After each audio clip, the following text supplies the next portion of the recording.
Olá, sejam todos muito bem-vindos ao canal Literologia. Hoje daremos mais uma dica de livros importantes para quem quer estudar língua portuguesa e as línguas neolatinas, línguas que ficam ali formadas, assim como o português, formadas do latim. A dica de hoje é deste livro aqui, A Suma Gramatical, do professor Carlos Nogueira. Então está aqui este livro aqui completo. Este livro conta com mais de 600 páginas, é um livro bem completo, bem aprofundado, a edição de 2015, é a primeira edição. É, em tese, um dos livros mais completos no sentido de aprofundamento das questões linguísticas, uma vez que busca uma discussão realmente aprofundada, explicar o porquê das coisas e ter uma visão bem clara daquilo que ele entende de língua, de ensino, de estudo e tal, e de questões de gramática normativa, tá bom? Então, primeiro eu vou apresentar aqui mais ou menos qual que é a visão do professor Carlos Nogueira sobre a questão. Então ele defende veementemente, assim como o Napoleão Mendes de Almeida, o ensino da gramática e também da gramática normativa. Defende sim o ensino da gramática normativa. Ele coloca aqui mais ou menos os obstáculos que aparecerão aqui, gente, para o ensino da gramática normativa, Vai colocar aqui a que se ordena a gramática. Então, deixe-me colocar aqui os pontos para quem ele diz que se ordena a gramática. Então, esta gramática se ordena antes de tudo a constituir-se justamente como arte, como a arte da escrita, é isso que ele diz, E também, como porém, a escrita é signo da fala a normatizar dentro de certos limites e esta servindo-se a sua arte, a linguagem. Ele vai colocar demais aspectos, também vai colocar a poética e a retórica, os quais todavia são por sua mesma índole, por mesmos princípios e fins, Então, deve fundar-se a gramática. Então, qual que é a visão do autor sobre a fundação da gramática? Deve fundar no sentido de estar pautado, suportado. Qual que é o suporte, Ele diz que a gramática deve estar suportada, gente, nos melhores escritores não literários. Olha aí, interessante. Antes de tudo, nos melhores escritores não literários, os filósofos, jurisconsultos, historiadores e, naturalmente, nos gramáticos enquanto são bons escritores. É uma coisa que ele diz aqui, tá? Mas ainda, em justa medida, nos melhores oradores e nos melhores literatos. E ainda nas melhores traduções ao português. Então é isso que ele diz aqui. Nos melhores escritores não literários, então os filósofos, jurisconsultos e tal, naquelas pessoas que realmente lidam com os textos mais formais, por isso que a gramática normativa e formativa, tá? Mas deve considerar-se nessa gramática como arte que, como toda e qualquer arte, tem seu corpo teórico, dotado de princípios próprios, mas iluminado por princípios de outras ciências superiores, Como arte que, todavia, não há de ter corpo teórico senão para servir estritamente a seus fins artísticos. Assim como a teoria musical não pode servir senão à prática da composição e da execução musicais. Então, quando relacionado à questão da arte, deve servir à questão da arte, a questão do campo teórico que ele fala aqui. Deve fazer-se como arte estritamente normativo da escrita e insista-se dentro de certos limites também da fala. Para tal, deve ter sempre em vista a manutenção e o fechamento de paradigmas. Consequentemente, deve formular regras, as mais simples e de abrangência, o mais ampla possível, o que implica esquivar, ainda quanto possível, as exceções. E, por razões metodológico-didáticas, deve expor-se em espiral ou, mais propriamente, em hélice. Aí ele vai explicar como é que essa oposição deve fazer, Ele vai dizer que a gramática deve ocupar-se, por exemplo, das letras das demais partes formadoras das palavras enquanto divididas em classes gramaticais, em princípios, as letras deveriam anteceder na exposição às demais partes das palavras. Então ele vai dizer como é que a gramática deve ser exposta, gente, tá? E aí, por último, ele fala sobre o ensino. Então ele diz, olha, o que se ordena, né? Se ordena, antes de tudo, como arte da escrita e que deve se fundar nos escritores não literários. Como deve considerar-se, né? Deve considerar-se como arte estritamente normativa, né? Como arte, e como toda e qualquer arte tem seu corpo teórico, e depois deve fazer-se como arte normativa. E como que deve ensinar-se? Deve ensinar-se normativamente, tendo sempre em vista aquilo que se ordena desde a infância, com a necessária gradação no decorrer do tempo, paralelamente à leitura dos melhores autores e ao exercício constante da escrita. É assim que ele diz que deve se ensinar a gramática, o professor Carlos Nogueira. E aí ele vai colocar aqui que, apesar disso, quais seriam os obstáculos que encontra esta suma gramatical, né? Então, que obstáculos que encontra? Então, um dos problemas que ele descreve aqui, obviamente todo mundo que estuda letras sabe disso, é o descrédito, né, da gramática, sobretudo da gramática normativa, ainda nos campos universitários, né, sobretudo nos cursos de letras, que as pessoas, né, têm certas teorias que dizem que não deveria ter essa normatividade e tal. Então, há esse descrédito que é um problema. E aí, esse descrédito já encontra respaldo até mesmo nas pessoas ditas mais instruídas, né? Então, nas pessoas ditas cultas, tá? Depois, em decorrência disso, a imensa pressão das derivas coloquiais, né? Então, a gente sabe muito bem que há uma pressão de tentativa de questões coloquiais dentro da gramática normativa.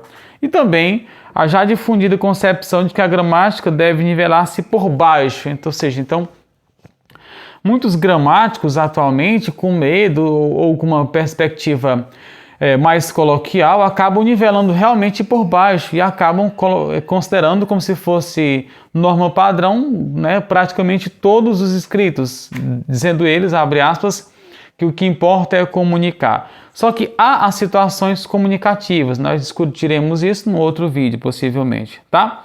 Então, acontece que isso seria obstáculo para a gramática normativa, esse descrédito, né, sobretudo nos campos universitários. Depois isso ganha respaldo, sobretudo nas pessoas ditas cultas, depois essa pressão do coloquialismo, né, dentro disso, e a concepção de que a gramática deveria nivelar-se por baixo. Você vai encontrar autores, né, de gramáticas realmente da linguagem coloquial, vamos dizer mais assim, tá?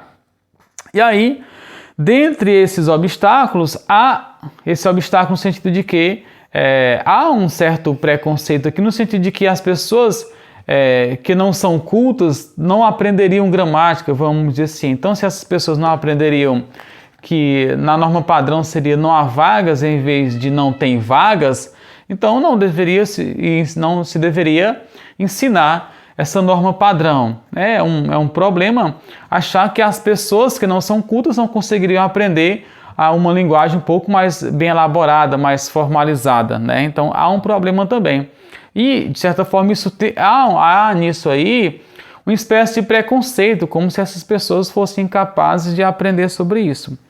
E, por último, o obstáculo que ele coloca aqui é a NGB, a Nomenclatura Gramatical Brasileira. A gente sabe muito bem que a Nomenclatura Gramatical Brasileira foi instituída, é uma norma de 1959, né? Em que havia na época diversos autores aqui, né, como o Cândido Jucá, o Carlos Henrique da Rocha Lima, Celso Ferreira da Cunha, né? Então, e diversos outros gramáticos e filólogos da época que acabaram, né, formulando essa nomenclatura gramatical brasileira.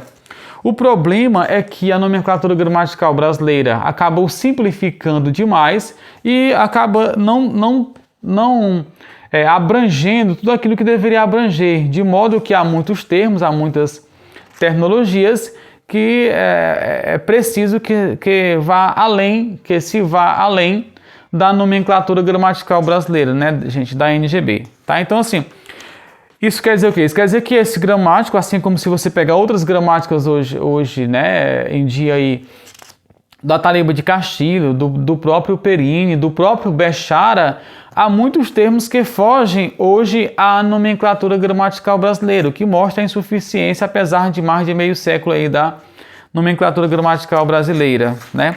Então, são os obstáculos que esta gramática enfrenta aqui. Mas só para a gente saber o que é que você vai encontrar nessa gramática, né? Na primeira parte, é uma gramática muito aprofundada mesmo, gente, muito aprofundada. É para quem quer quem quer realmente se aprofundar, e a folha envelhecida, né, amarelada, a fonte é fácil de ler, apesar de não ser muito grande, mas é um texto que tenta, na medida do possível, ser bem didático, né? Mas se aprofunda mesmo, aprofunda. É um livro para quem quer conhecer a fundo a língua portuguesa, suas origens e tal. Na primeira parte ele vai falar sobre a língua, linguagem e gramática, vai colocar aqui fala e linguagem, a diversidade de línguas, definição de língua, a escrita, né? E a questão da gramática mesmo, vai discutir esses pontos da gramática. Na segunda parte vai colocar a notícia histórica da língua portuguesa e vai colocar uma origem próxima, a chegada do latim à Península Ibérica, a romanização da península, a época visigótica, a dominação moura, a formação do primeiro português, as etapas do português, a língua portuguesa no mundo atual. Então, veja que tem aí uma história realmente da língua portuguesa, claro, de maneira não tão aprofundada. Na terceira parte, vai colocar sobre os fonemas e letras na língua portuguesa atual, e vai colocar o aparelho fonador, a visão mais sistemática dos fonemas da língua portuguesa, né? As sílabas, os encontros, tonicidade e atonicidade, palavras de acentuação viciosa. Então, a primeira é a parte realmente da fonética e o sistema ortográfico atual do Brasil, gente, tá? Na quarta parte, ele vai colocar a morfologia ou tratado das formas das palavras na língua portuguesa, o que é morfologia em gramática, as classes gramaticais e também a formação de palavras, em que ele vai procurar muita questão de etimologia, de origem mesmo, buscar lá nos radicais gregos e latinos, né? Quem estuda etimologia ou filologia sabe disso, tá? Na quarta parte vai colocar outros paradigmas, os primeiros empregos das classes gramaticais, as funções sintáticas dessas classes gramaticais, e vai trazer de maneira bem aprofundada, gente mesmo, eu já li alguns pontos dessa gramática, substantivo, adjetivo, pronome, numeral, verbo, os artigos, os advérbios, preposição, tal, né? E na sexta parte, a sintaxe de maneira geral, oração e frase, os termos da oração, as funções sintáticas, as espécies de orações, né?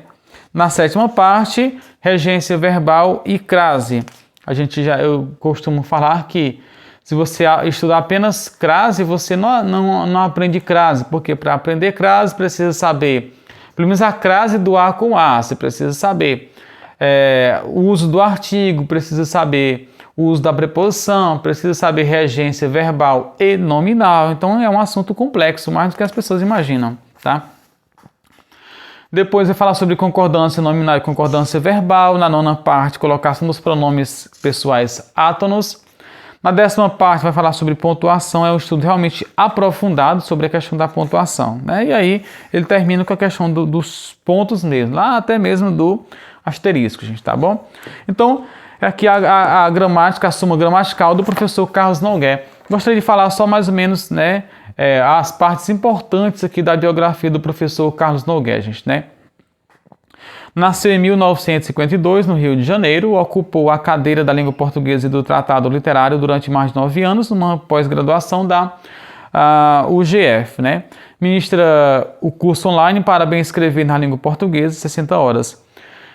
Lexicógrafo, participou da redação de 3 dicionários. Gente, agora vai a parte importante que a gente precisa saber para ver o aprofundamento do professor Carlos Nogueira, né? Tradutor do latim, do francês, do espanhol e do inglês. Verteu à nossa língua filósofos como Cícero, Sêneca, Agostinho, Tomás de Aquino, Javier Lubiri, Zubiri, e os literatos como Cervantes, Quevedo, Chesterton.